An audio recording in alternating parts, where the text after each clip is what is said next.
আজকের ভিডিওতে দেখাবো কিভাবে একটা ডেড ফোন রিপেয়ার করা হয়। আপনাদের মাঝে অনেকেই আছেন যাদের খুব ভালো ভালো অ্যান্ড্রয়েড ফোন আছে, বাট সে ফোনগুলো কোনো কারণবশত অন হচ্ছে না, পাওয়ার বাটন চাপলে অন হচ্ছে না, চার্জে লাগালেও কিন্তু সেটা অন হচ্ছে না। তাদেরকে দেখাবো কিভাবে খুব ইজি, কম সময় কম খরচে একটা ডেড ফোনকে আপনি রিপেয়ার করতে পারবেন এইখান থেকে। দেখতে পাচ্ছেন আমার হাতেও কিন্তু এখানে একটা ফোন আছে, ফোনের মাদারবোর্ডটা কিন্তু ফুললি ডেড। তো আজকের ভিডিওতে দেখাবো কিভাবে আপনি ডেড ফোনগুলো রিপেয়ার করবেন। আর কিছু কিছু ফোন যেগুলো ডেড ছাড়াও আগেই ঘোষণা দিয়ে দেয় যে সে ফোনটা পরবর্তীতে ডেড হবে, সেটার কিছু বর্ণনা আমি দিয়ে দিব। আপনার হাতে থাকা যে ফোনটি আছে সেই ফোনটিও কখন বা কিভাবে বুঝবেন ফোনটি ডেড হতে যাচ্ছে সেটাও জানাবো আজকের ভিডিওতে। দর্শক বন্ধুরা চলুন আজকের ভিডিওতে আমরা দেখে নেই কিভাবে একটা ডেড ফোন রিপেয়ার করবেন, কিভাবে ফোন যেগুলো হ্যাং করে অথবা ফোন যেগুলো চার্জ থাকে না সেগুলো কিভাবে খুব সহজে রিপেয়ার করবেন, বিস্তারিত সবকিছু জানাবো আজকের এই ভিডিওতেই। দর্শক বন্ধুরা জাস্ট একটু মনোযোগ দিয়ে দেখুন, আশা করছি আপনাদের সময় নষ্ট হবে না। তো দর্শক বন্ধুরা বর্তমানে আমি এই ডেড ফোনগুলো রিপেয়ার করার জন্য যেখানে আসি সেটা হচ্ছে বাংলাদেশের মধ্যে সবচেয়ে বড় একটা service centre Motaleb plaza. Motaleb plaza লিফটের 1 শপ নাম্বার 273 274 নম্বর শপে আছি। দেখতে পাচ্ছেন বিশাল বড় একটা সার্ভিস সেন্টার কিন্তু তাদের। এই সার্ভিস সেন্টারে আসলে আপনি যে কোনো ধরনের অ্যান্ড্রয়েড ফোন অথবা আইফোনের যে কোনো সমস্যা খুব ইজি সমাধান করতে পারবেন।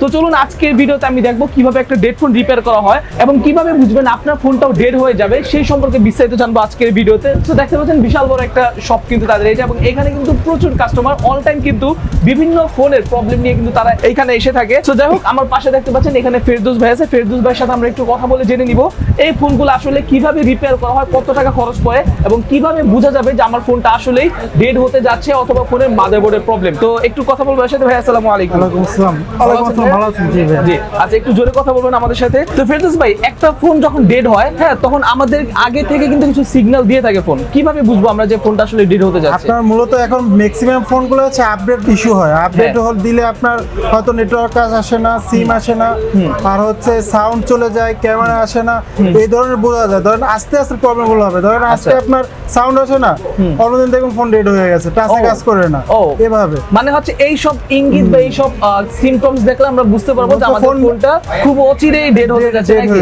আচ্ছা, সো দর্শক বন্ধুরা খুব ইজি কিন্তু আপনার ফোনে যদি দেখেন হঠাৎ করে সাউন্ড আসতেছে না, মানে দুই স্পিকারের কোনোটাতেই সাউন্ড আসতেছে না, অথবা যদি দেখেন ফোনের ক্যামেরাটা হ্যাং হয়ে যাচ্ছে, ক্যামেরা চলতেছে না, অথবা যদি দেখেন ফোনের অনেক সময় ভাই আমি যেটা জানি যে লোগো হ্যাং হয়ে থাকে, মানে শুধুমাত্র লোগো এসে চলে যায়, লোগো এসে দাঁড়িয়ে থাকে। হ্যাঁ, আবার আরেকটা প্রবলেম যেটা সবচেয়ে কমন, যেটা অনেকে বুঝে না, ফোনটা অটোমেটিক্যালি রিস্টার্ট নেয়। এই একটা সমস্যা কিন্তু আপনি আমাকে বলছিলেন, মানে অটোমেটিক রিস্টার্ট নেয় হচ্ছে দুইটা কারণ। আপনার যদি স্টোরেজটা যদি প্রবলেম থাকে তাহলে অটোমেটিক রিস্টার্ট নেবে, আর হচ্ছে সিপিইউতে যে মেইন প্রসেসর যেটাকে আমরা বলি ওটাও প্রবলেম থাকলে অটোমেটিক রিস্টার্ট নেবে। আচ্ছা, ওগুলাও কিন্তু দর্শক বন্ধুরা রিস্টার্ট নেয়। এবং ভাইয়ের কাছে দেখতে পাচ্ছেন কি পরিমাণে এখানে ডেড ফোন আছে, উনি কিন্তু এগুলো সবগুলো রিপেয়ার করতেছে এবং প্রত্যেকটা সমস্যার মেইনই হচ্ছে মাদারবোর্ড। এবং এগুলো যদি হয় আপনাকে কোনো পার্টস চেঞ্জ করতে হবে না, মাদারবোর্ডটাকে আপনাকে রিপেয়ার করতে হবে। তো ভাই বর্তমানে দেখা যায় মাদারবোর্ড রিপেয়ার কিন্তু সবাই করতে পারে না।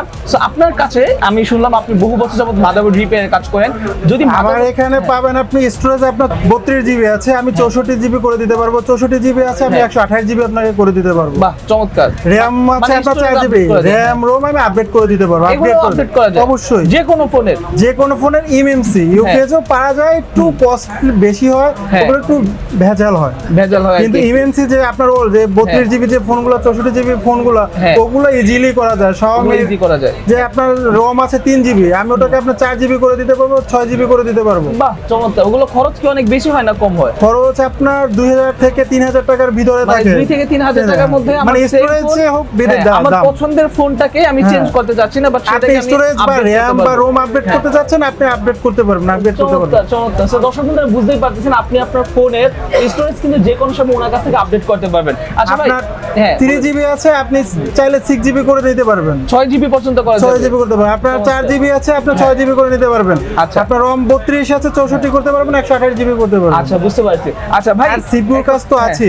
আচ্ছা, এখন একটা কথা হচ্ছে, সেটা ধরেন আমার ফোনটা অলরেডি একটা মাদারবোর্ডে কাজ করানো লাগবে কোনো কারণবশত, আমি সেই মাদারবোর্ডে কাজ করলাম, এখন আমার ফোনটা কি লং লাস্টিং হবে নাকি কিছুদিন পর? আমরা অবশ্যই গ্যারান্টি সহকারে কাজ করি। গ্যারান্টি সহকারে অবশ্যই গ্যারান্টি, কাজ করলে অবশ্যই গ্যারান্টি হবে। দ্বিতীয়বার এই প্রবলেমটা হওয়ার চান্স খুবই কম, কারণ কাজ করতে করতে কি আমাদের একটা অভিজ্ঞতা থাকে, কোন ফোনে প্রবলেম হবে কি হবে না আমরা বলেই দেই। যে আমরা গ্যারান্টি দিলেও বলে দিই যে ভাই এটা ফোনটা বেশি দিন চালাতে পারবেন বা লং টাইম নির্দ্বিধায় চালান, সেল করতে হবে না, আপনিই চালান, এটা আমরা বলেই দিই। তো তার মানে ভাই আপনাদের থেকে যে কোনো ধরনের ফোন যদি কেউ রিপেয়ার করে সেটা খুব সহজে নষ্ট হওয়ার চান্স নেই নাকি? না, চান্স খুবই কম, আমরা গ্যারান্টি সহকারে কাজ করি। আপনি আমাদের কাজ করবেন, আবার প্রবলেম হবে আবার নিয়ে আসবেন, আমরা যদি কাজ না করে দিতে পারি টাকা রিটার্ন করে দেব। যে ল্যাব বলেন, আমরাই আসলে মূলত ল্যাব।